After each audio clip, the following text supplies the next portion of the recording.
Okay, so welcome to Let's Go Live with Gigi Mara. I have with me steamy romance author, Elle Meredith. Welcome, Elle. Hi. Oh, I'm so excited to be here. I'm so glad to have you. I have to tell you like two things. My daughter is named Elle. So natural. And then my niece is named Meredith. So well, I mean, Elle's not my real name. It's obviously just an initial. but yeah, Meredith is my real middle name. So well, I love both names. Yeah. I like both names too. But I might be biased because they're mine. Because I picked them and they're awesome. Okay, so love this. That's so sweet. Okay, so starting off, steamy romance. So we have a lot to cover because you have just like three different platforms. So you are a indie author. Yeah. You're a Wattpad author. I am a podcaster. I do. Yeah, I do a lot. A lot. Yeah. And are you doing these full time, or do you also work full time? I work on a job outside of writing and all this stuff. Yeah. We need to start there. Like, what are you eating or drinking that we all need to do so we can do that?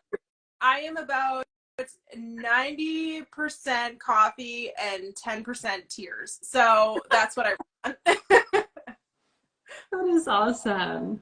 Okay, so tell us, I read that you have 7 books on Wattpad, and I think you're looking to publish 2. That's what you had on your do I you know that, you know what trope?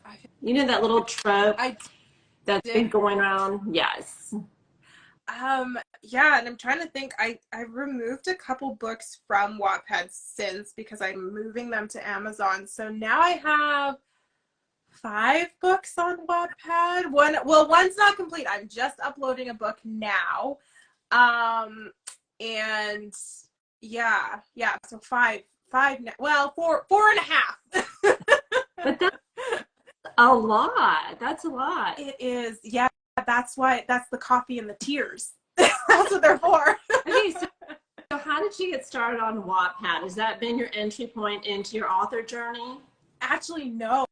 So before Wattpad, I was on an app called Episode. That's actually probably the real start of my authoring journey. An Episode, for anyone who does not know what Episode is, it's like an interactive app. So it's almost like you're watching a movie, but you're making choices and there's a story. It's a really cool app, and I encourage people to check it out. There's some really amazing and talented authors on there. It's still around. It's still around. Yeah, it's still around, and it's really cool. I don't really read on it anymore, mostly because I just don't have time, but it's really cool. But I started there, and then kind of as I was going along, the coding that it takes to write those stories, because you have to code everything, it was just becoming so intense. It was taking so much time that I couldn't give, that I felt like I was giving like kind of substandard work. And I was like, that's not really fair to, my readers and stuff like that. So I decided to kind of hop over to Wattpad after Nano 2020 when I wrote, which is where I wrote my debut novel, Calorglin. That's when I first wrote it. Was Nano 2020. The cover. And for those that don't know, Wattpad, Wattpad. Yeah. And Wattpad is basically, it's a place where you go and there's like free books to read, essentially. And there are some incredible books on there, and some that you might even recognize because they've moved over to Netflix and stuff. Like it's definitely a place full of very, very, very talented writers. But yeah, and then I just kind of moved over to there, and then from there I moved into doing this. So what do you think of Wattpad with the instant feedback, the readers being able to comment and, wherever they want? They really like online annotate your book. I love it. As a writer, I find it really helpful. So like I said, this book started on Wattpad. It is not the same book that I put on Wattpad originally. Like, it's 2023, so almost 3 years ago now. It's different, and it's grown because people have helped me kind of realize what was good, what was really working well, and what was kind of like, you know, not working that great or it didn't make sense or didn't feel like it fit, you know, so it was really helpful. Oh, I love Wattpad. I had a story of, oh gosh, I can't even tell you the year. And you're right, because some people, I mean, you have to have thick skin because some people's criticism is a little brutal. Yeah. But you're right. It gives you constructive feedback. It helps you also when people are like, huh, what is she trying to say? Or I don't get it. Or when people have to race to the comments to understand that section. I mean, it is really, really nice that you get plenty of feedback on your writing craft. It's true. Yeah. Someone asked, is that your favorite platform for interaction? I'll interact with people anywhere, really. I honestly, like, I like Wattpad just for the ability to, I guess, be able to put out a book with minimal, like, I guess, like, money in my part. I don't do as much for my Wattpad books as I do for my Amazon books. Like, obviously my Amazon books I want to put a little bit more into because I'm asking people for their money for this book. Whereas on Wattpad, it's like, not to say I don't do a good job on Wattpad, but, you know, it's like, well, you're getting this book for free. Well, and also, you know, you don't have to necessarily pay for a dev editor. Yeah. You don't have to pay for a line editor, and those are significant costs. They are. You also are not held up by their deadlines, you know, and trying to fit into their schedules, which good ones, they book months out. Like my dev editor, she's booked the rest of the year. Yeah. So I'm going to have her on in August, and she's like, I have openings in 2024. I'm booked. I'm done. Yeah. And then my other editor, my line, she's like November. I'm like, what? I mean, you got to get in with them. So I think at Wattpad, you don't necessarily have to have a team of resources like you do when you know, indie or trad publish. Yeah, exactly. And that, I mean, it's just kind of nice. It's like, it's less pressure. You know, I feel a little bit less pressure on there because, you know, it, like, you know, like no one on there is paying $1,000 for an editor, you know? And the thing about Wattpad too that I like is it's all levels. You can tell brand new writers that are just starting out. Yeah. You can tell if there's, you know, plot holes and things missing. And then you can tell the ones that are going into traditional publish or they are going to go into indie publishing because their stories are smooth pacing, tension, the scene to sequel. I mean, it's so good. So that's the one thing I like about Wattpad is it's all levels of writers. Yeah. Acceptable. And it's a really great place, I think, to grow your craft. You know, I think just being on Wattpad, I've learned so much about like what it takes to create a romance novel that readers really enjoy. You know, I think I've just learned so much from the day I first published this book to now as I'm publishing my new book, What Happens in Boston. So what do you think that is exactly? What do you think are like your key takeaways that people on Wattpad have helped you with your craft? Because that's always fascinating for folks. Yeah. So I mean, like, obviously one of the biggest things that I've learned just reading on Wattpad was that, like, you don't want your character, well, I'm going to speak for romance because I write romance, but obviously like, you don't want your characters to fall in love too fast. It feels so unrealistic. It just feels rushed and like it just, there's something off with the pacing there. I've learned that like tags at the end, you know, whenever you said, he said, she said, you know, they said in unison or whatever, that gets annoying if you do it too much. It really stalls the pace. So, you know, be careful and, you know, you don't have to do it for every single quotation. Yeah, what else have I learned? It's okay to let go of characters sometimes, that sometimes characters don't serve a purpose or getting rid of them is better for your book. Oh yeah, kill your darlings.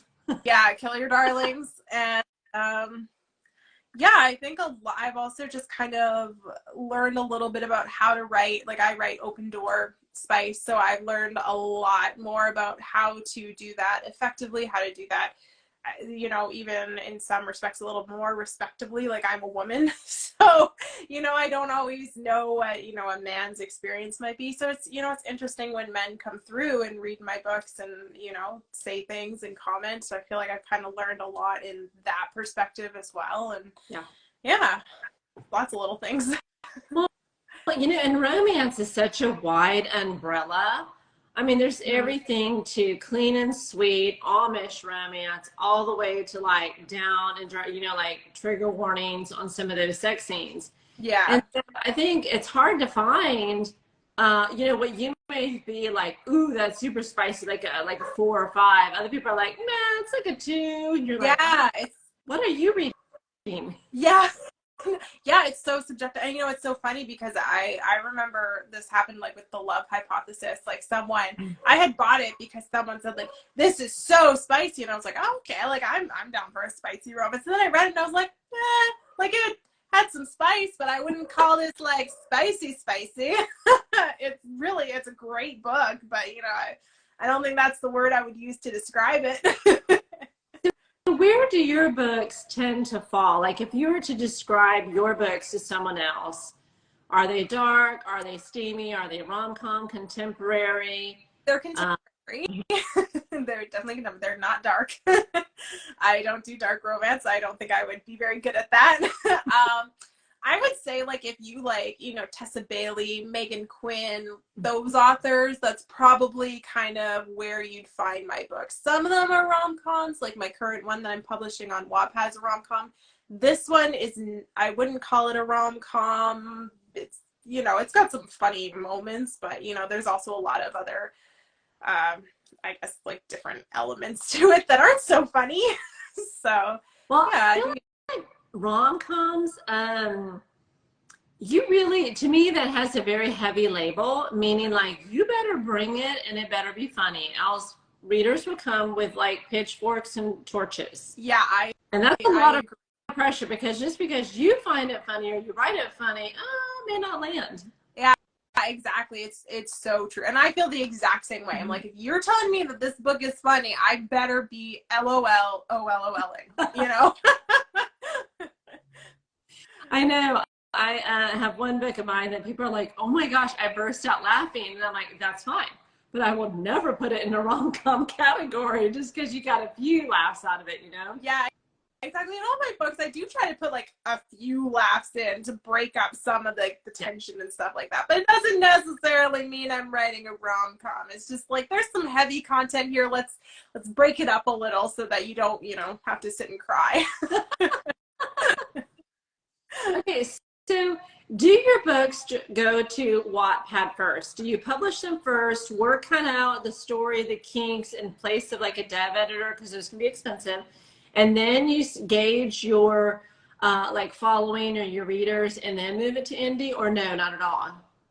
So it's yeah, I mean, I think it's kind of, I think before I definitely did that a lot. I was like, I'm just going to put it on Wattpad and we'll work from it from there. Now I'm kind of in this place of like, I think I'm just going to pick some books that will be Wattpad exclusive and some books that will be, you know, Amazon exclusive. I like the idea that people can go to Wattpad and they can see my work and they can, you know, decide like, hey, do I like this author and do I want to invest in them? Because it's really hard to be an untested author, which is what I am, you know, like I'm not Tessa Bailey, I'm not, you know, Allie Hazelwood, I'm not someone that you know. And so I think sometimes having that ability where people can go and see if they like my style is helpful. You know, I can point you, I can be like, hey, you don't want to buy my book, that's cool, but you want to see what I'm like, you can head to Wattpad. I've got some great books over there. I would consider, like, my books are not the same, but they all kind of have like the same vibe. Like the vibe I go for is contemporary. I want you to feel like you could be the character if, you know, your life were just slightly different. You know, like I feel like I have that vibe and you can see it across all my books. No, I love that because I think some readers do go in blind. And, you know, that can be a little scary. I am a dark romance author. I have trigger and content warnings plastered everywhere. When someone tells me they're going in blind, I'm like, wait. We need to back this train up. But the other thing is, I think their readers do. I like it, it's good because we only have like the look inside on Amazon. Yeah. And if authors don't put any kind of like bonus scenes or deleted scenes on the website, you really don't know what you're getting into. And sometimes, you know, when you open up a book, the style doesn't fit.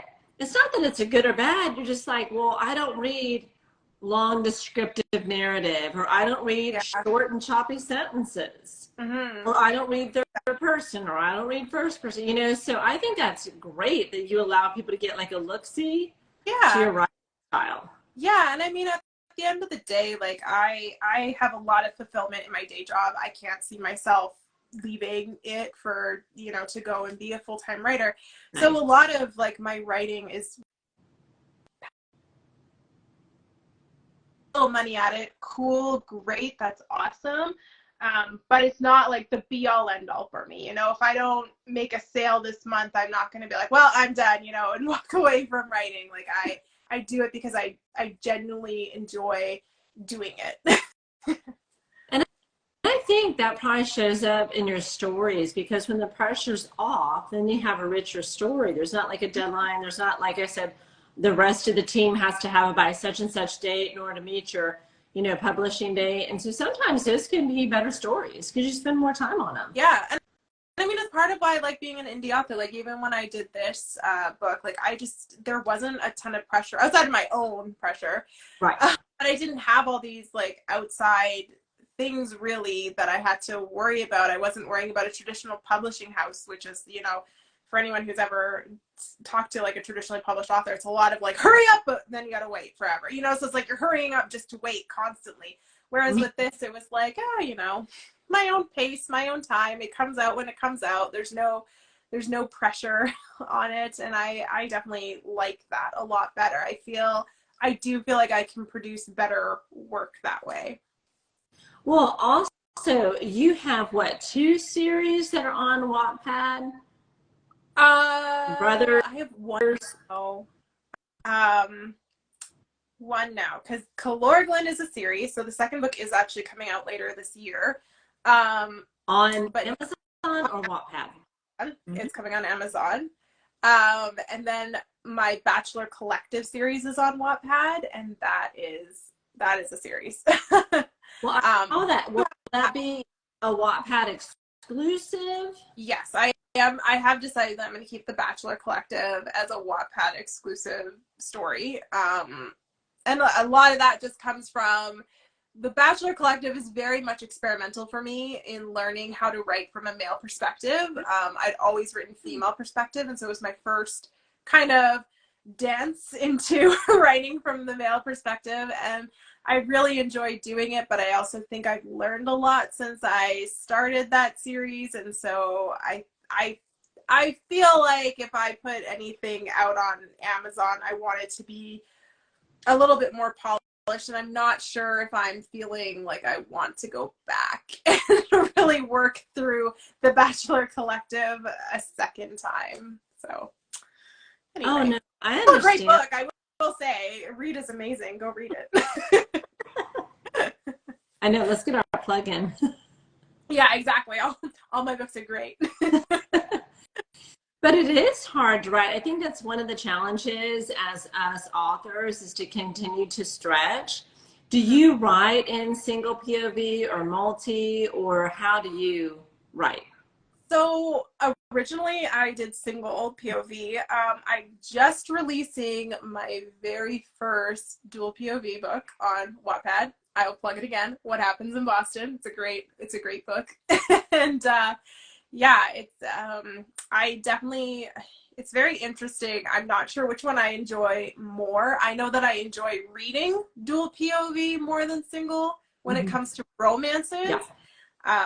But writing wise, I think I could go either way. Really? So you were that fluid, because that's a big transition. Yeah. You know, because it's like single POV is a flawed POV, right? Like, we only know what that person knows. But when you get the duality or the dual, I mean, you get a little bit more of the story. And so you think that both are like equally easy to write? You know, I think they both have their own challenges. Like, for What Happens in Boston, just like I'll give like a quick rundown without giving away spoilers. Like it's the story of two best friends who, you know, they decide to have a one-night stand together, and you know everything flies off the rails because like, oh crap, you know, like they both have feelings for each other, but they're not sure how to tell the other person, because obviously like the stakes are high when it's your best friend. Like you could lose them over saying that. And so it was very interesting because it's like, on the one hand, your readers know, like they know that these two are obviously like, they have feelings for each other. Mm-hmm. But at the same time, you have to make sure that it's like as a reader, you know, you can see that, but really the characters don't know, because like, you know, their thoughts, right? But that, you know, so it's like, it's kind of complicated how to give, you know, I guess how to give just like a little bit of information to the readers, but not too much. To kind of like, because like in single POV, like if I did that whole book from one person's point of view, mm-hmm. and all you got were the words from the other person, it would be very easy to see like, well, yeah, obviously, you know, Gabe's not interested in Ruby. He hasn't said it. You know, like look at all the stuff he's doing. He's not interested in her. Yeah. So it's like, it's very hard to try and balance it so that, I guess, like they don't look like jerks. You know, like they're just, you know, it's like they just don't know how to approach the situation and stuff like that. Even though like we're all just like, seriously, just say the words, you know. I know, but that's what's so fun is when you root for the characters in the book, like they're real. Yeah. Yeah, exactly. That's what I want. It's like, I just want people. My best friend Meg, who you had on this show, she sometimes like sends this thing where she's like, kiss, you know, like that's what I want people to feel, is like just push their heads together, like just kiss. Do it already. Exactly. Like goodness. So let me ask you this: with the dual POVs, does each person, is it literally alternating so it advances the story, or is it their take on the situation?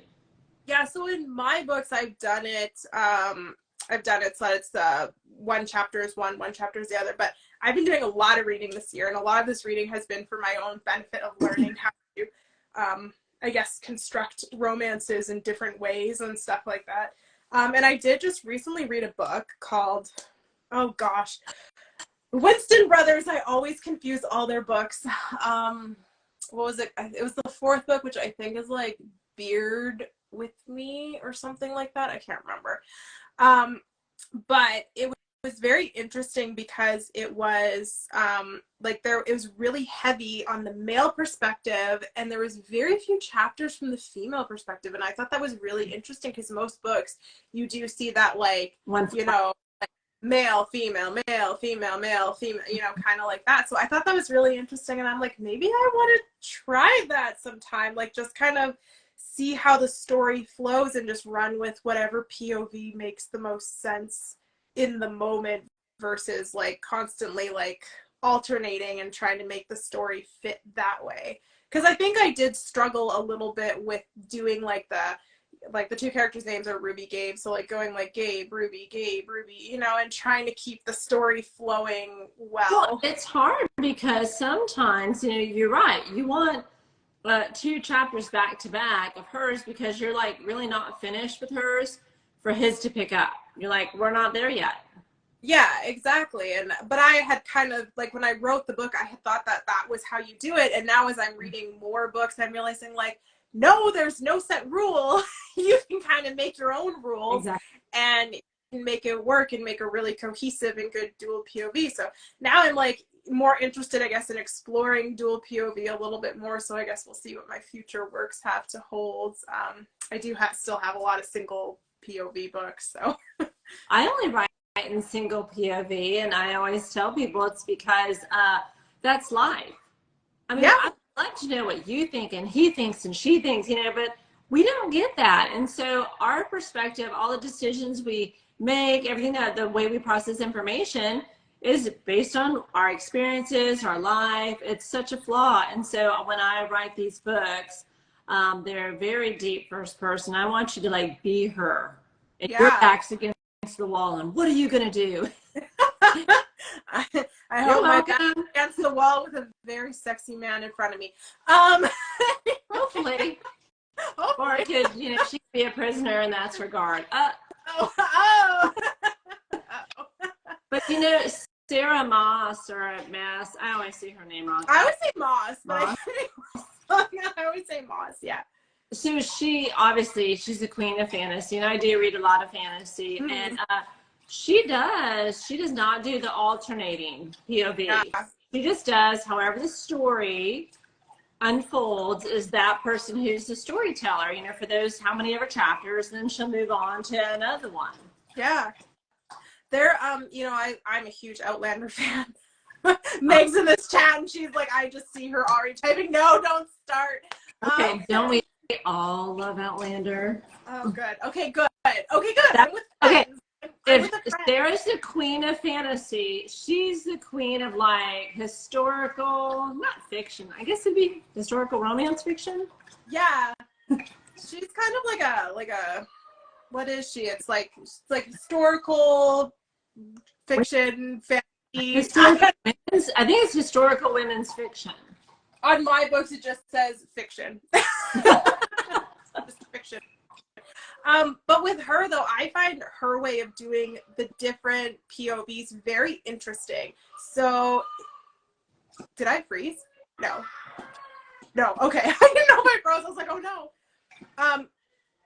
So, anyway, with her books, what I find is that, so like the bulk of the book is from Claire's perspective and it's in first person, but as you get deeper in the series, you get these parts that start coming out in third person and they're her other characters' perspectives and they're so cleverly written. Like, I cannot believe how flawless it is that she can somehow go between first and third person in the middle of a chapter and it just flows. I am like, that is some insane storytelling talent that a witch has done. I don't know how to do this, but I need to know how to, because it's just insane to me. I'm like, I don't even know how you do that.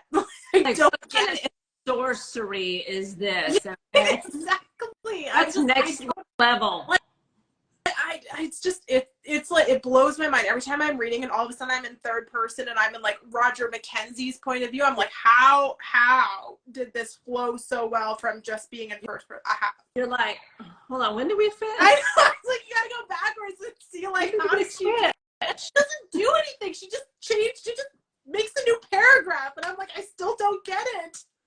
I really feel like reading makes you a better author, you know, because you do get exposed in both ways, right? You can read something, you're like, ugh, you know, or you can read something, you're like, wow, this is good. Like, oh, this is, you know, what I strive for.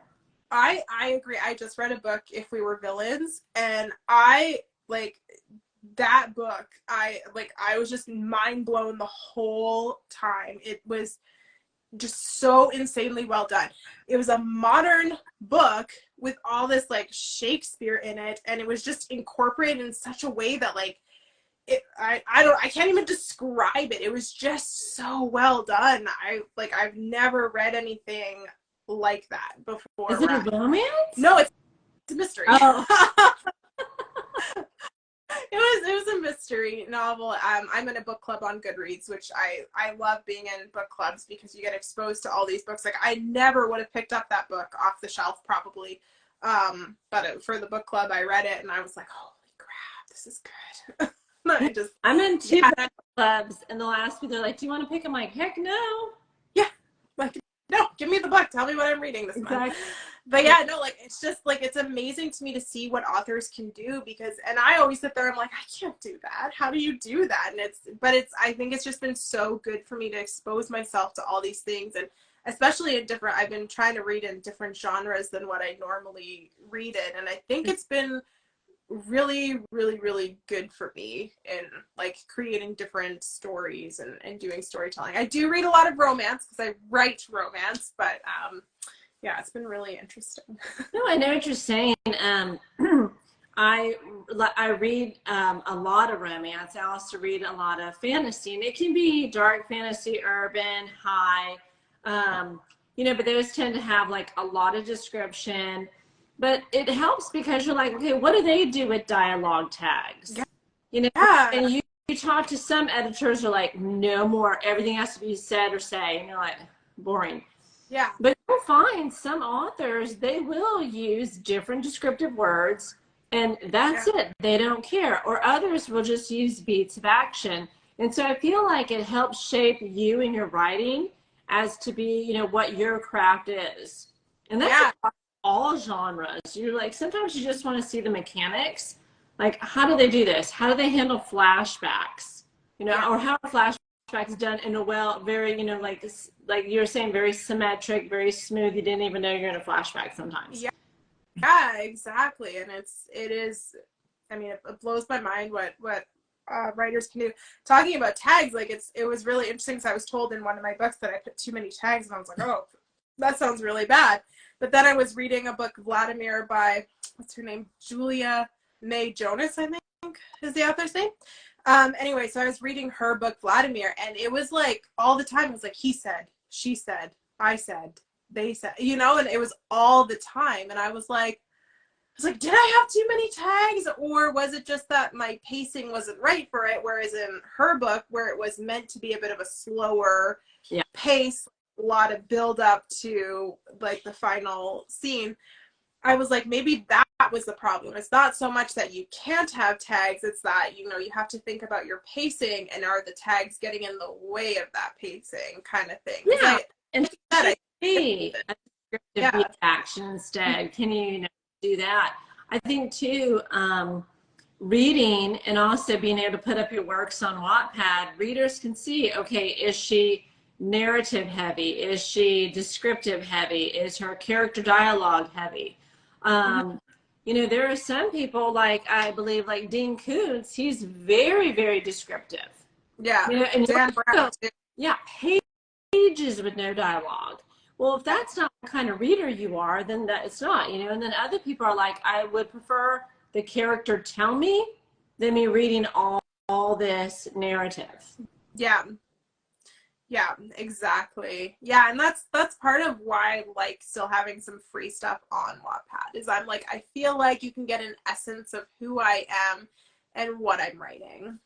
Well, and it allows you to experiment, like you were saying, writing for a male character when you've always written female. I mean, maybe the male character isn't as chatty. Maybe they're more introspective. You know, you're right. You want to do it justice, because when you put a work out in the world, you're like, I don't want any regrets. I want to be like, nailed it, move on. Well, yeah, too. And I mean, like I write Open Door Spice, so I'm like, well, from a male perspective, obviously I have no experience what that is like. So I got to learn. Okay. I will tell you, I have probably about 5 really close guy friends. Yeah. And I mean, oh my gosh, if you're to read my text messages, I'm like, what does this feel like? Or like, if we're doing something. I do that too. And they're just like, wait, are you interested? I'm like, bro, no. I'm like, oh, okay. Well, anyway. I do that too. Oh my gosh. I ask all the time, I'm like, so what exactly, like, could you just describe it in like very vivid detail what it feels like? I'm like, got a notepad and I'm waiting. Because you know how we always are insecure, women in general. We like, you know, it could be your stomach or your hips or your thighs or whatever the case is. And so I'm always just like, hey, from behind, what are you looking at? Just tell me that. I asked that question once. I was like, can you see a woman's bum hole from behind?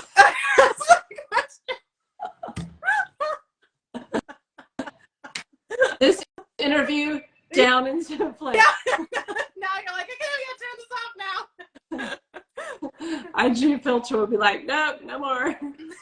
But it is handy, because you're right, when you change, you know, we as women, we may write it different, we may feel different. What we worry about is just not what they worry about, is what I have learned. And so between my that too. our brain trust of guy friends are just like, what do y'all think we're thinking about? I'm like, oh, I can tell you what I think you're thinking about. Yeah, the point is not what I think you're thinking about, it's what are you actually thinking about? Because yeah, like I'm exactly the same. Like, And it was really interesting because I had someone help me write. I have a book called An Unkindness of Ravens, and it was about a woman she's a mother. And so I was talking about like that experience of like your whole body changes after you give birth, and it's not the same anymore. So whenever you're having sex with someone that you care about, like you have a lot of discomfort and stuff like that. And I think like, especially whenever it's not like your husband who you just kind of expect, hey, you did this to me, you gotta love me. You're in this boat. You're in this boat. Yeah. We're here already. But like whenever it's someone like a new partner, like I can imagine how hard it would be, you know, like depending on what you had and stuff like that, like what kind of birth you had. And so it was kind of one of those things where I did ask a guy friend, I'm like, do you think about this thing? Like if you saw a C-section scar on someone, like would that bother you? Or like, you know, sometimes women have C-sections. Do you get like that little bit of like I call it the section shelf. So they get like a little,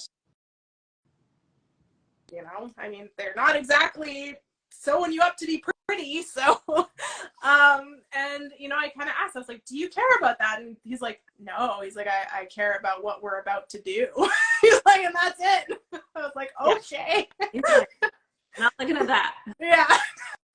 Like he's like, I probably didn't even notice. I was like, oh. I have a friend who is okay, so he has a degree in physics. Oh my goodness. He's an electrical engineer and also mechanical engineer for one of the tech companies out in California. But like single or? He's single, and we've been friends for a while, but he is also atheist. And so when I tell you, like, you can't ruffle this man's feathers, you can't do a conspiracy theory, nothing gets to him, right? Yeah. And he's like, when I have a long flight, like he flew to Taiwan a month ago, and he took my book and he's reading my book. So I'm like, you are like not my target audience, okay? And so I had sent him kind of one of my drafts, and he's like, why are the lights on? The lights are on, I don't know. He's like, well, no, like, because I've been dabbling with a Cougar Cubs Series. And he's like, well, when I had an experience with an older woman, he said, she insisted that the lights aren't on. Okay. You know, and so you give us feedback, and you're like, I didn't even think about the lights being on in the bedroom. Or Yeah. You know, it's funny. I do think about that. I don't know what's the lighting like in here. She probably wants it dark. Oh my gosh, now that we've gone all downhill. Yeah. Everyone's gone. They're like, and it's done. Please turn the lights off. Yeah. Says, I agree. You know what? It's so true. I'm the same way. I'm like, just turn them off. I could be with you for 20 years and I'm still gonna be like, we should turn these lights off. Then I said something like, because I think I don't know, I had like a lamp on. He's like, turn the lights on. He goes, and where's the music? You know, to kind of like zhuzh it up. And I'm like, okay, I draw the line at music. I'm like, no. It hurts my princess eyes. The light, it hurts your princess eyes. Oh, Meg. Oh my gosh. Okay. Oh my gosh, so, I'm just gonna say you need to put that in a book somewhere. that is a good line. Put that in one of your books, please. Wait, credit us. No. Yeah. Oh man. So you have what book coming out on Wattpad and when? So right now I'm releasing a book. It's called What Happens in Boston. I'm mostly releasing it because the Watties are coming and I like to have a fresh book for the Watties. So yeah, and this book is really like special to me. It all started because my friend texted me when he was at a wedding, and he was like, how awkward would it be if you went to a wedding with your friend and there was like one bed and you just had sex that night? I was like, that is such a good book idea. Can I use it? And he was like, yeah. So it just all kind of went from there, and like a lot of the jokes were things that we've said to each other and stuff like that, like just like silly little things. Because I like I watch really trashy reality TV. It's my anxiety thing. night we were talking, and there was like, I was watching Sex Sent Me to the ER. So like, you're just, I'm like, may that never be me. I know, right? Because when they do those x-rays. Yeah. Well, I mean, there's some insane things that send people to the ER for that, and I'm like, ooh. So anyway, we were talking about like that she does injectables, right? Botox, Juvederm, or whatever. So she works as a nurse. She's an ER nurse, been an ER nurse 20 years. She says, I do ER 3 times a week, and when I get sick of like gunshots and stabbings, she says, you know, I'll go in and I'll do Botox. And so she has some of the funniest stories, because she's like, girl, you know, I'll go in and get Botox. And she's like, let me tell you what some x-rays came into the ER. Oh my God. She's like, they make things with handles for a reason. I mean, it's true. And she said it's male and female. Doesn't matter. All kinds, both sides. It's true.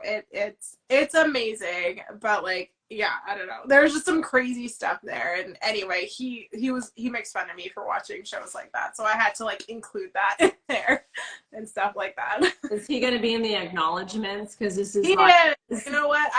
I dedicated the book to him, because I was like, you know what? Like, you're a good sport for letting me exploit your idea. Like, summer is wedding season. Do you have any more coming up? Any more weddings? Yeah. Any more, because these are making some really good book ideas. So any more during wedding season. Oh gosh, no, I have way too many book ideas on the go that I'm like, I can't afford someone to give me another book idea. Like, people need to stop like saying anything to me, because like, if it turns into a book idea, I might cry. Well, let's talk about that. How long are your books, word count wise, typically? And do they vary per series, or do they vary for what you put on Wattpad versus what you do indie? Yeah, so on Wattpad, I do try to keep pretty close to 50,000 words, and a lot of that's just kind of like, you know, I just kind of feel like attention span on Wattpad might not be as good as like a traditionally published book. I love a good long book. I am a girl who likes her thick books. But you know, I've also just kind of being on episode. A lot of people, one thing I noticed on episode when I was kind of in that community was people would complain about like books with too many episodes. Like, there was kind of like a limit when they would start being like, yeah, and then I just kind of stop reading the story. And I was like, okay. So when I moved over to Wattpad, I was like, I think I just want to keep that same mindset as I had on episode. And so I try to cap it. Normally my cap would be like 75,000 words for a contemporary romance, but I'm normally somewhere between like 50 to 60K. And I try to do about 2,000 words a chapter is my goal. That's on Wattpad, or is that indie also? Indie, I'm more willing to do like a thicker book. So like, if you look, like, this is my contemporary romance shelf. As you can see, there's like a variety. You've got your thin ones, you got your thick ones. Like, so I feel like kind of when you're buying a physical book, like, people tend to be more accepting of a thicker book. Yeah. Colorland's only, I think, 60 something K. It's a pretty typical contemporary romance.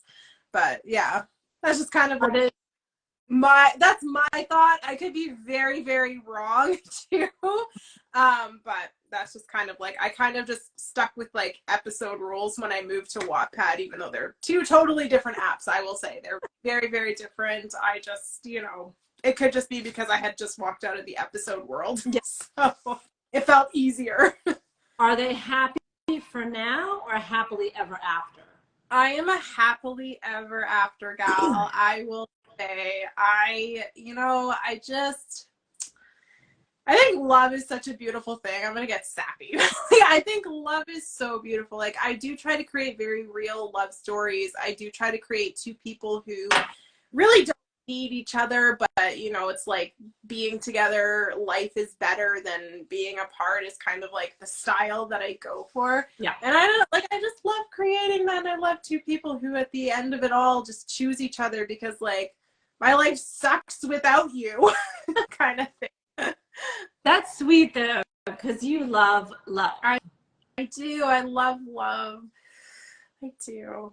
You know, I think readers appreciate that. Like they want to be, I think, touched by the story. I mean, our life is so busy. There's so many demands on your time. So when you pick up a book, I think most people want to be impacted, whether it be an escape, whether they want to have a good cry, you know, whether they want to have a good laugh. That's what I think. You know, that's why people pick up romance books, because it's a component that's missing a lot of times in their life. Well, yeah, and I mean, for me, when I pick up a romance book, quite often it's because it's like, I just want to know how it's going to end. You know, I want to know that everything's going to be okay. Like, it's going to be okay at the end of it all.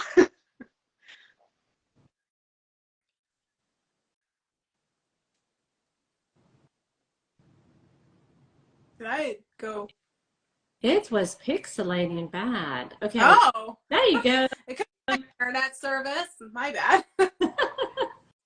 I think we're good. Okay. No, I agree with you. You know, like people, I don't know, it's so, geez, I think America right now is very divisive and there's a lot of negativity. So if you can pick up something that'll make you feel good and gives you hope, like a happily ever after, I love that. Yeah. I think a lot of people want that. I'm Canadian. I can say the same thing. We're a pretty divisive country as well. I don't even know what's going on down here. Y'all have the Canadian wildfires though. It's not good. It's so tragic. I mean, oh my gosh, it's, you know, I mean, we get that in California and there are, you know, like the West, but I feel like Canada is really battling it. It is so bad. I feel sorry for those that have lost livestock. They've lost their livelihood, homes. It's so sad. Yeah, it's really bad. I mean, like the thing about Canada is we have a lot of forests because I mean we have a lot of land mass and not a lot of like, you know, I know in the States you guys are pretty, like your cities are pretty close. Like it's not a super far drive to get, you know, from here to there always. Yeah. But yeah, like Canada's so big, we have a lot to burn. Well, and I think the U.S. has sent over obviously resources to help. It doesn't matter, you know, what country it is. It's an environmental issue. It's a safety issue. It's a humanity issue. So yeah, I know that I've heard that we've sent over people, but man, I mean, y'all can't catch a break. It is so sad. No, it's really bad up here right now. I mean, not to compare disasters, I don't think it's as bad as Australia in like 2020, but pretty bad. Yeah. Anyway, we diverted into that. So let's talk a little bit, if you have time, about your podcast. So you wanna? Yes. I'm so proud of it. I always smile whenever someone brings it up. I'm like, yeah, let's talk about it. Okay, so tell us, how did it start? Well, let me back up. What's the description of it? Who do you do it with? And then how did it start? Yeah, so You Wanna is a podcast. It's also an IG live, but me and Meg made it. Meg's in the chat.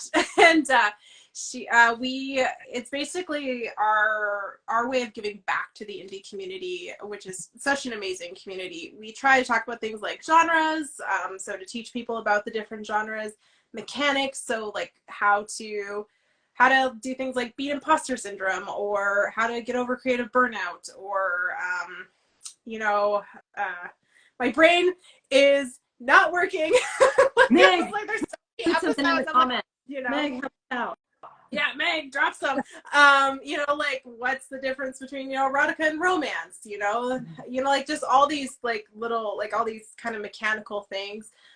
We talk about that, and we also invite authors into into our lives and into the podcast so that we can hear about people's journeys to being journeys to being indie authors, because everyone approaches it from such a different way. And I feel like we've had so many amazing and interesting conversations with different authors about their journeys and stuff like that.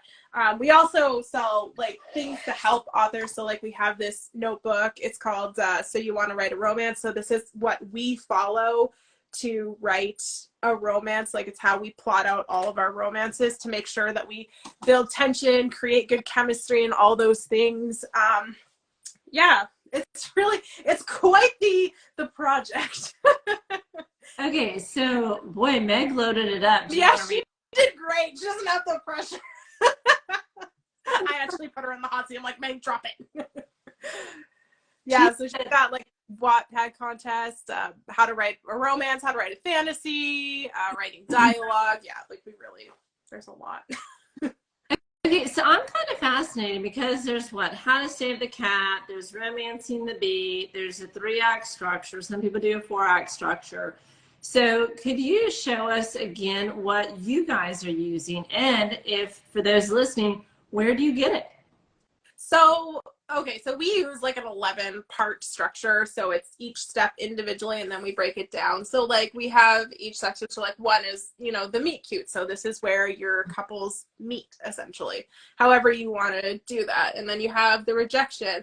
So now that like people know who your 2 love interests are, it's like, it basically lays out the reason why the relationship is not going to work, because that's of course a very important element to romance, is something has to keep them apart.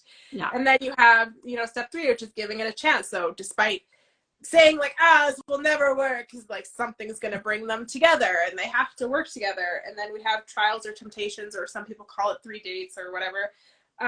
But basically this is like how you start developing the relationships, but you have that, like 2 steps forward, 3 steps back situation, so like every time they come together, something is going to push them back to being like, nope, we're not doing this, or whatever. Then you have the midpoint crisis, which I think a lot of people probably recognize this, where something happens in the middle of the book and you're like, oh crap, they're not going to be together, like this is never going to happen. And then you go into the road back, which is where something again forces the 2 people together, whatever it is.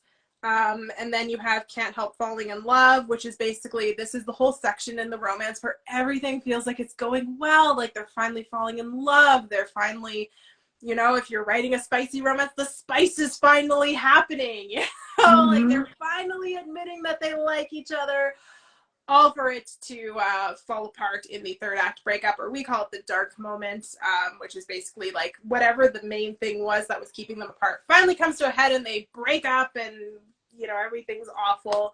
And then we do step 9, which is the sacrifice, where basically whatever it is that's keeping them apart, it doesn't matter anymore. Love matters. I'm going to go to this person, which then leads you to the declaration, which is the big I love you, and then the happily ever after. And we do sell them. You can find the link in my bio or Meg's bio. If you're in the chat, just click on her name, give her a follow. She's got a great page. She also gives tips all the time if you are a writer and you need some more tips. And you can also buy it on www.sywwrite.com is our website, but there is a link in our bios. Yeah. She says, I rarely write 3rd act breakups, so it's not necessary. It just something that could break them.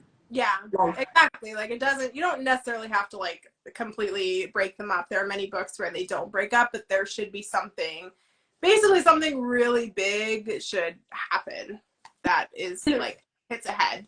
Does it include like a beat sheet? I know those are really popular in the romance genre. Well, they're popular in a lot of genres, actually.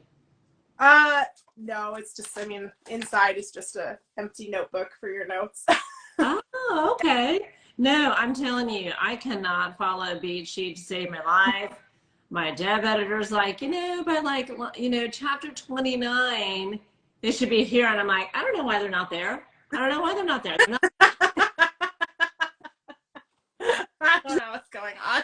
You cut like chapters 4 through 8, then they'll be there. And I'm like, no, I can't get through chapters 4 through 8. I marvel at people that can follow a beat sheet and just be like, beep, beep, beep, beep. I'm just like, it's that bouncing ball on PBS with the birds. Like, how do y'all do that? Yeah, I mean, I plot most of my books, but I'm also kind of like, as if I'm writing and something changes, I'm like, okay, we'll veer here and see what happens. Maybe we'll veer back. I don't know. Well, because sometimes characters take over. Yeah, or something just makes more sense. Like whenever you're plotting it, it makes sense in the moment, and then when you're writing it, you're like, oh wait, like that doesn't make very much sense. That doesn't flow. So how deep are your plots? Like how yeah, oh, okay. What is that face? I was like, oh, it depends on the book. So like Lorgland was pretty deeply plotted in 2020. And then obviously I rewrote it. Boston, my latest book, was not plotted at all. I pants the entire thing. Did not plot it at all. I just was like, let's see what happens, and it's gonna be chaos, but we'll try and get to the happily ever after. We'll see. It's not fully released. We don't know if it's gonna be a happily ever after. But how did that feel for you, going from one heavily plotted to just pantsing? I bet that felt a little bit like, uncomfortable, anxiety, like, ugh. It felt freeing in some ways. I think sometimes with my writing, I get a little rigid and I get too caught up in little things that probably in the long run don't matter. So it's kind of freeing in a way to just kind of do something and see what happens and have fun with it, and not like, I don't want to say I didn't care if it turned out good or not. It's more like I was more willing to just kind of, let the story be what it was going to be, But then there are other books, like I have another book that I plotted out, and it is probably the deepest, most intense plotting I've ever done. It's like 11,000 words of plotting alone. And I'm like, well, that happened. Is that like in a spreadsheet, or do you use like Scrivener, or how do you, what? Google Docs. So were you doing just like chapter 1, chapter like that? Yeah, I broke down each chapter individually, and I placed like where in this it all would kind of fall to make sure that it was like kind of getting all the attention that I wanted to have. So it's quite an intense, deep plot, and I worry myself a little bit when I look at it sometimes. I'm like, how did this happen? Okay, are you writing that one right now? No, because I really need to get the second book of Colorglin done. Because I have announced it's coming out November 15th, so I want to get my edits done for that so that I can get my proof and do all that stuff. So unfortunately, it's gonna have to wait. Is the draft finished for that? My second book for this? Yeah, it is done. Yeah, I'm kind of working through some like plotting stuff, and then my mom used to edit some medical journals, so she's going to do like my line edits for me, and then we'll go from there. Yeah. Okay, so can we pause right there? So you write Open Door Romance, and your mama is the editor. How does that work? It works through me feeling intensely sweaty for a while I know she hates it, but I will say that if you want someone who's going to catch some sexual errors, my mother will do it. Did she catch that I forgot to take someone's pants off for the sex scene in Colorglin? She sure did. That is hilarious. I am dying. No, my mom's amazing. She was a nurse my whole life, so that kind of stuff doesn't really faze her too much. And nurses have had every body fluid on them that's not theirs. Exactly. So I think there just comes a point where she's like, whatever. Oh my gosh, your mom sounds so fun to do your editing.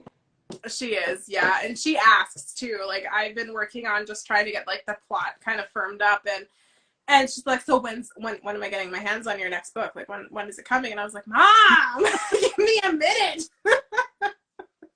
But you're like, we don't need to talk about, like, don't get any ideas. If you take ideas that, like, we don't need to know. Yeah. Well, it's so funny because, like, she started to talk to me about one of my sex scenes and I was like, Mom, I love you. I can't. No. Like, thank you for your support. I can't. Yeah. If you could just, like, anonymously email me your tips. Like, yeah. If you want to share your comments, put it through some kind of anonymous thing. We're just not gonna, we're gonna pretend like it's not you. Even though I probably instantly recognize it because it's gonna be like very medical sounding. I know, right? My mom is so helpful though, because I did some like medical stuff in this book. There's like a little bit of a medical component, and she was so helpful in making sure I got it right, so that like anyone reading it, you know, if you're not in medicine or in that field, you would obviously understand what's going on. But if you are in the medical field, you're also not going to be like, why is that happening? That's not right, you know? Yeah. Very helpful. She'll be the one that calls it intercourse. Yeah, exactly. The coitus. All the proper, like, his penis. And you're like, ugh. I'm like, oh, Mom. That's so funny. Well, what are the hardest scenes for you to write, and what are the easiest? The easiest is always like getting them to break up. I'm a terrible person, but like, I don't know. I like the part where they kind of like fall out with each other, because I think it kind of builds it back up to that like all important moment where you kind of realize that like my life is better with this person, you know. And I like that. I like that. Like, I enjoy breaking them up so that they can have that realization that, you know, I want this person, I choose this, I would rather have them in my life than, you know, keep going the way that I'm going, you know. I give up whatever for this person. So I think that's probably the easiest. The hardest for me to write, I think for me, a lot of it is just like, I always question my pacing. I feel like that's probably the hardest part for me. I'm always questioning my pacing. I'm always questioning if I'm going too fast, if I'm missing things, if it makes sense. And it's kind of difficult too, because in contemporary romances, they typically don't go over 70,000 words, unless you're like E.L. James and you get a special, you know, exception because you're a phenomenon. They typically, like, your average, you know, rom-com is going to be somewhere between like 55 to 75,000 words. So, you know, I think that always like is in the back of my mind. So I'm always like, okay, we got to get this all out. We got to get out really fast. And, you know, like not enough words. No, pacing is hard because when you're writing it, you just can't be objective. You just don't know. And, you know, it's like we were talking about Kill Your Darlings. When you have to cut stuff, you know, you think like it's all important and they're not going to get the story unless they have all these words. And people are like, we got it, cut. So, yeah. I don't need a 5,000 word knowledge of what this land looks like. Dan Brown. It's Italy, we know. Well, do you use alphas or betas to kind of help you massage that, or arc teams, or are your arcs after it's fully done, written? So I feel like that's probably where I made a huge error with Glory Glimpse. I did not get an arc team together. I really should have. But I was also still like, I mean, this was really very much a first experience of indie publishing. Meg does a lot of my beta reading. Poor Meg. And then of course, like, I have my mom who she'll read through my book for me, is also helpful. She's a very avid reader, so she's a really good person to have read a book. And I used to use Wattpad, obviously, because a lot of my books that I'm pulling from Wattpad, which helps because I already have a lot of notes there. But yeah, like, going forward, as I write books that I'm not planning to put on Wattpad, that is a consideration of mine, is getting together like a team of people who would want to beta read, or a team of people who would arc read for me and stuff like that. And I mean, luckily I've gotten a few offers just from people in general, so that's always nice. But, you know, we'll see how that all goes. Well, yeah, I mean, that is hard because, you know, you have to pick the ones that believe in your story or believe in your writing style or want to see you good. I think there's some that just want a free book. There's some that say they do it and they really don't. There's some that are Yeah. not that objective, and then there's some that are brutal that'll make you cry. So Yeah, exactly. Yeah, okay. it's really hard. And I'm like, yeah, like it's like, don't make me cry. Like you can give me constructive criticism, but be nice about it. I'm sensitive. I have one who's brutal, brutal, and I love her because, yeah, she's like, I don't know why you have this in there. It's not critical of the story, but I was like, but you know, and she's right. I have to marinate on it. But then when I think about it, like she gave me hers a long time ago, and now I'm like, oh my God, she's so right. Yeah, and I mean, I think that's the thing too, is it's like learning to understand like that they're not trying to hurt you, they're trying to help you, but it can be really hard because like I love my books and I work so hard on them. So it's like It's hard to cut. I love it. I mean, I've cut 10,000. No, that's not right. I think I cut 15,000, but then I wrote it back, right? But what she wanted me to cut, I was like, how dare you? Yeah. You don't even know. And then she's so right, because it can be redundant or it could be monotonous or it's just not necessary, but we can't see the forest through the trees. But, you know, sometimes these alpha readers, they really can, you know, they cut through the clarity. They're like, you don't even need it. Well, yeah, it's because they don't, like, we've been sitting with our stories for so long. It's like you just stop being objective. And that's what I found. Like, even as I was reading through Clorglen for the 6 millionth time, just trying to make sure that everything was. And by then, you hate the story. You're like, I'm just I hated it. I hated this book. I'm like, why would anyone buy this piece of crap? This is a terrible book. I'm so sick of it. My first developmental editor, she says, when you absolutely hate your book and you never want to read it again, she's like, then it's ready to publish. I'm glad, because I got there with Clorglen. Like, I was just so sick of reading the story. I'm like, I'm so sick of this book. Yeah. I've just never. But then at the same time, then you're in marketing mode and you're like, oh my gosh, buy this book, it's amazing. And even though on the inside, yeah. And on the inside, you're like, oh God. I guess you're not a fan of marketing. Like every indie author, it's just, you know, marketing is magic. There's people that get degrees. There's people that are like so talented. And again, as an indie, it's one of the many hats we have to wear. But what do you feel is your traction for marketing? Like, what do you like? What do you not? What do you find is working for you? It's tough. And what works for one author doesn't work for the next.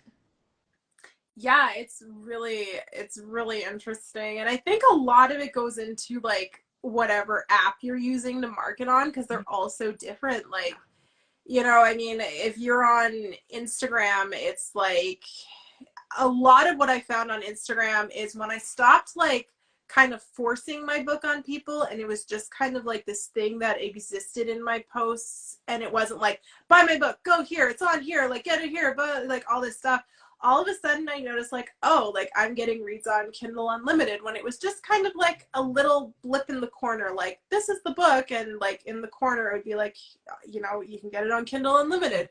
All of a sudden I noticed like, oh, my reads are starting to tick up there, because it's like on Instagram, what I've kind of learned is people don't want a book forced on them. They want to be able to visually see it and then decide if they like it. And if you kind of can master doing that, yeah, you'll start to see like a difference in like sales. Whereas like and subtlety, I will say, is not my thing. I am a very blunt person, so it's been a really big learning curve for me. But then on Book Talk is very interesting in that, like, that is a market that if you are able to penetrate the walls of Book Talk, I need your secrets, because it is so hard. The shelf life of a TikTok video is so short. So if you do not break like 300 plus views, you probably need more than 300 views in like the first hour of your video being up, like your video's dead in the water and no one's gonna really notice it, and you're not gonna sell a book on it. You know, if you do, it's like kind of like a really lucky thing.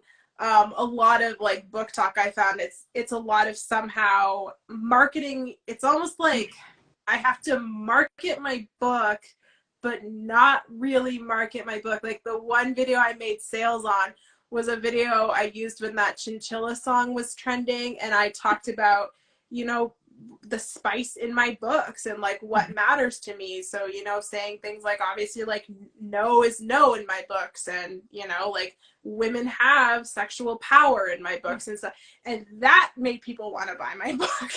Whereas like whenever I do something like, hey, here's my book, buy it, they're like, yeah, no, you untested author, I'm not interested in you, where's my Tessa Bailey, you know?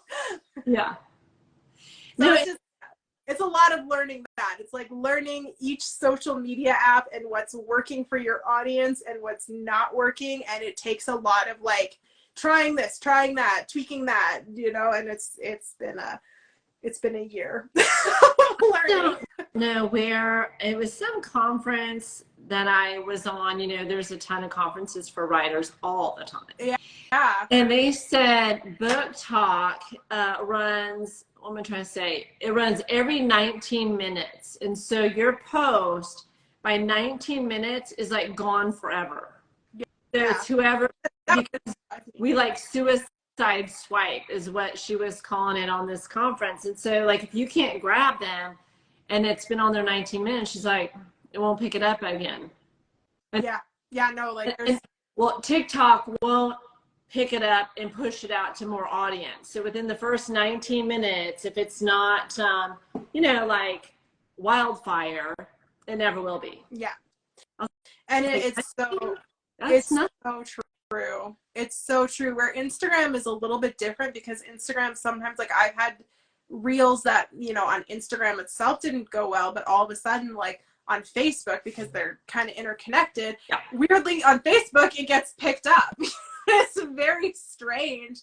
And so it's like, so Instagram's a little bit different, but I mean, and a lot of it too is like, a lot of people, you know, don't take the time to understand the social media apps. And that was something that I wanted to focus a little bit of time on this year, was understanding each individual social media app and what they are looking for and how their algorithms work. And once you kind of start getting into understanding how they work, it really does help your marketing game. Like how, like, because like on Instagram, for example, like the way it works is like, if you and I put out the same post, let's say, like we did the same trend, like what the algorithm, if my, or like let's say your one is getting more likes, more clicks, more people are looking at it and opening it up and reading the caption and staying on that post, the algorithm is going to say, oh, people like Gigi's post, so it's going to push it like this. Whereas mine might go like, you know, a little bit and then stall, and yours will keep going. Like that's how the algorithm works. It's like you can have the same post, the same trend, the same thing, but it really is, it's all about which audience is picking it up and saying, yes, I like that, and interacting with it, kind of thing. So it's very interesting. It's tough. What platforms are you on, or where can people find you? So I'm on Instagram, obviously, at lmeredith.writes. I am on TikTok. I'm not as active on there as, again, because like I said, I've been spending some time learning the apps, and like TikTok, I'm like, it's probably not going to be my app to do stuff on, so I don't spend as much time on there anymore. But yeah, so I'm on there at, I think it is lmeredith.writes. It might just be lmeredith.writes. Ooh, that's not good that I don't know. Don't ask. It's all in the link in my bio though. And then I'm on Goodreads. Again, L Meredith, I'm there. I'm also, where else? I'm on Threads, lmeredith.writes. If you want to hear my weird thoughts, that's where you can find them. And then I think that's it. I am on Facebook too, but it's really just kind of the same stuff as on my Instagram. So, you know. Well, it's because when Facebook bought Instagram, we thought, oh, well, here we go. Yeah. And so I know. I feel like my target audience is not on Facebook, although I do have it. I'm like you. I post the same stuff over there. Mm-hmm. And then when people are like, hey, do you have Messenger? And I was like, well, you know, in Instagram, it's all one app. Yeah, I'm all about, like, I divert people to my Instagram because I'm like, I don't want to be on Facebook Messenger with her. Like, Facebook still kind of remains my, like, connection to my family and stuff like that who don't live near me and whatnot. Like, I'm not even that big on Facebook on my personal Facebook. Like, every once in a while I post something. So I don't know. If I spent more time on Facebook and made, like, Facebook specific posts and, like, looked into, like, what would work over here, I would probably see a difference. Oh, I know. There's some authors that swear by Facebook ads and Amazon. Yeah. I do want to get into Amazon ads, but Facebook ads, I'm like, can I hire someone to do that? I don't know what to do. Just buy it. Well, we have talked a long time. If you have a few minutes more, I do. Can we do rapid fire? I can do a rapid fire. Let's go. Hold on. Let me just freshen up here. Okay. Wet my tongue. Let's do this. All right. Paperback or e-reader? Paperback. Plotting or pantsing? Plotting. You said both with your last. No, but if I'm gonna like, if you told me, like, you have to pick one, I'm gonna be like, okay, I'm gonna plot this book.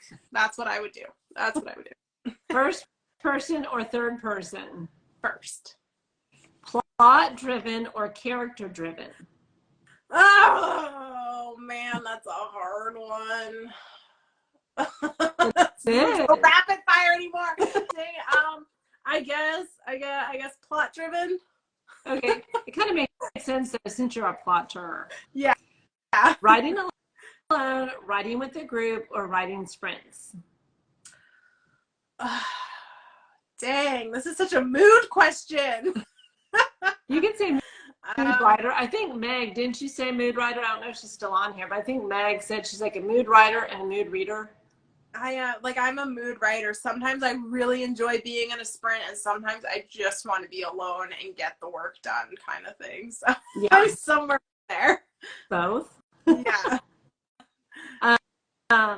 Outline or discovery writing? Outline. Yeah. Meg said moody writer and reader.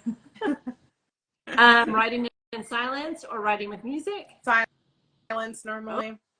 Oh. Every once in a while I do music, but it's more often that I have nothing on. But I will admit, I do talk to myself when I write. So as I'm writing, I'm like saying what I'm writing. I'm writing it. Meg hates it. She wrote with me once, and she will probably never write with me again. She's like, I hate her. Have you tried dictation then? Like an app that would dictate for me? Yeah. Yeah, I've never tried it before. I read out loud to myself. Go weirdo. No, but I mean, you're already halfway there. So if you're, I mean, and typically most people can talk faster than they write. Yeah. So if you're already doing it, you may get a faster word count. I guess that's true. I could do that. Yeah. Yeah. So I started doing dictation just so I could be, because I can talk faster than I can write. Some people are just like, I can do 100 words in a minute. I'm like, yeah, that'd be great. I can do 100 words every 2 hours. You're like, killing it. Yeah, just don't try and beat this. These keys are smoking.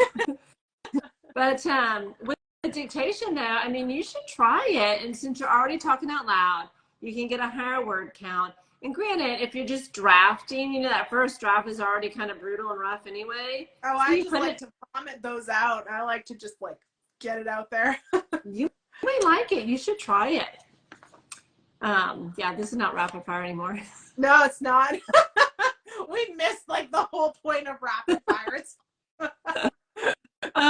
Okay, writing with a deadline or at your own pace?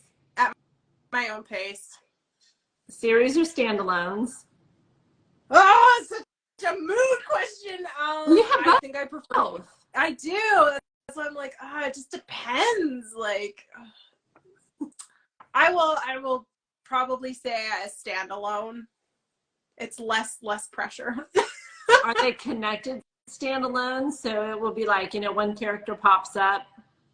You know, I do. That's normally actually what I write is those connected standalones. But I learned by reading. I was reading a series like that, and I read the 5th book first, and I hated it. Like, I liked the book, but I was so frustrated because I'm like, there's all these stories that I don't know what happened, but these characters are together, and I'm like, now I have to go back to the beginning, and I feel like I ruined it for myself, and I was so upset. No, I did that too. I picked up, you know, some author was promoting her, so I was like, oh my gosh, that looks so good. So I pick it up, and yeah, it's like the 4th book, and it's like the last brother. I'm like, damn it. Yeah. Feel like you missed something, and then you're just depressed, and you're like, well, this is such a good book, but I missed all these other couples, and then you got to go back, and you're like, oh, come on. I know. By then, when you go back, you're like, well, they already do. They already have a kid, okay? Well, and also for me too, and it's funny. I was talking about the Winston brothers. I didn't realize that the Winston brothers were a spin-off of another series, and now I know part of another series, and I'm like, dang it, now I gotta read that series. Entrapment. Yeah, that's what the author did. I feel so violated. Wait, how do we entrap our readers? Do a spin-off series with some sexy Southern brothers, and then they'll need to know the rest. Okay. That's the key. Anyone who's watching this, that's your takeaway. Sexy Southern brothers connected to another series. And you know, I'm in Texas, so if you just be like, ma'am, and open doors, you know, it's like the basic stuff, everybody's like, oh my God, he's so dreamy. That's, you know what? That'll do it. That'll do it. I know. I've been trying to teach my daughter that. We went to lunch with a friend today, and this guy is walking, and she runs right into the back of me because this guy's walking up to the door, and I'm just like, yeah, he needs to open the door. So I sat there, and she's like, boom. She's like, I was wondering why you didn't open the door. I was like, because there's a man right there who can open the door for me. Hey. Okay, last question. Historical setting, present day, or future? I will say present day. Yes. Well, it has been so much fun talking to you. We've laughed. We didn't cry. So we didn't cry yet. There's still time. Like a rom-com. Yeah. Well, thank you so much for having me. I had so much fun. Yeah, thank you so much. And then I will catch up with you on our DMs, and then I will add you as a collaborator to this interview. Perfect. All right. Thank you. Lovely to spend the last hour and a half with you. Thanks. Bye, Elle.